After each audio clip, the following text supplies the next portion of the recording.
And I want to share a story with you, and I'm actually going to read it. I love sharing stories, but this one I need to read to you. So I'm going to sit down, if I may. You're all sitting, so I have to stand up here all the time. I'm going to sit. It's a story about a lady who's spoken at this church many years ago. I hope I can get through it. She was a friend of my great aunt, and she's long passed, probably 30 years ago. Her name is Corrie ten Boom. And she tells a story of forgiveness, and I want you to listen to it.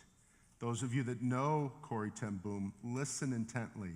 If you do not know her, she was a lady who lived in World War II time. Her family hid Jews. They have a tree on the Way of the Gentiles at the at the Holocaust Museum in Jerusalem, and it's now 1947. It was in a church in Munich that I saw him, a balding, heavy-set man in a gray overcoat, a brown felt hat clutched in his hands. People were filing out of the basement room where I had just spoken, moving along the rows of wooden chairs to the door in the rear. It was 1947, and I had come from Holland to defeated Germany with a message that God forgives. It was the truth they needed most to hear in that bitter, bombed-out land, and I gave them my favorite mental picture. Maybe because the sea is never far from a Hollander's mind, I'd like to think that where forgiven sins were thrown, when we confess our sins, I said, God cast them into the deepest ocean, gone forever. The solemn faces stared back at me, not quite daring to believe. There were never questions after a talk in Germany in 1947. People stood up in silence. In silence, they collected their coats. In silence, they left the room. And that's when I saw him, working his way forward against the others. One moment, I saw the overcoat and the brown hat. The next, a blue uniform and a visored cap with its skull and crossbones. It came back with a rush. The huge room with its harsh overhead lights, the pathetic pile of dresses and shoes in the center of the floor. The shame of walking naked past this man. I could see my sister's frail form ahead of me, ribs sharp beneath the parchment skin. Betsy, how thin you are. Betsy and I had been arrested for concealing Jews in our home during the Nazi occupation of Holland. This man had been a guard at Ravensbrück concentration camp where we were sent. Now he was in front of me, hand thrust out.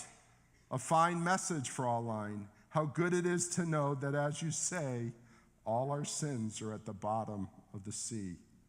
And I, who had spoken so glibly of forgiveness, fumbled in my pocketbook rather than put out my hand. He would not remember me, of course. How could he remember one prisoner among the thousands of women there? But I remembered him, and the leather crop swinging from his belt. I was face to face with one of my captors, and my blood seemed to freeze. You mentioned Ravensbrück in your talk, he was saying. I was a guard there. No, he did not remember me. But since that time, he went on, I have become a Christian. I know that God has forgiven me for the cruel things I did there, but I would like to hear it from your lips as well. Fraulein, again, the hand came out. Will you forgive me? And I stood there, I whose sins had again and again been forgiven and could not forgive. Betsy had died in that place. Could he erase her slow, terrible death simply for the asking? It could not have been many seconds that he stood there, his hand held out again, but to me it seemed hours as I wrestled with the most difficult thing I ever had to do. for I had to do it. I knew that. The message that God forgives has a prior condition, that we forgive those who have injured us. If you do not forgive men their trespasses, Jesus says, neither will your Father in heaven forgive your trespasses. I knew it not only as a commandment of God, but as a daily experience. Since the end of the war, I had a home in Holland for victims of Nazi brutality. Those who were able to forgive their former enemies were able again to return to the outside world and rebuild their lives, no matter what the physical scars. Those who nursed their bitterness remained invalids. Those who nursed their bitterness remain invalids. It was as simple and horrible as that. And still I stood there with the coldness clutching my heart. But forgiveness is not an emotion. I knew that too. Forgiveness is an act of the will, and the will can function regardless of the temperature of the heart. Help, I prayed silently. I can lift my hand. I can do that much. God, you supply the feeling. And so woodenly and mechanically, I thrust my hand into the one stretched out to me. And as I did, an incredible thing took place. The current started in my shoulder. It raced down my arm, sprang into my joined hands, into our joined hands. And then this healing warmth seemed to flood my whole being, bringing tears to my eyes. I forgive you, brother, I cried with all my heart. For a long moment, we grasped each other's hands, the former guard and the former prisoner. I had never known God's love so intensely as I did then. Forgiveness is one of the most powerful things in the world.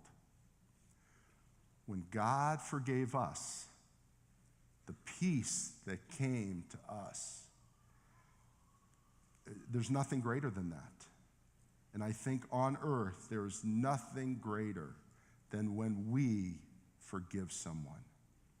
And nothing more humbling, in the best sense of the word, when we go to someone, when we have done something, maybe not as heinous as this, but whatever it may be, and ask and seek forgiveness as well.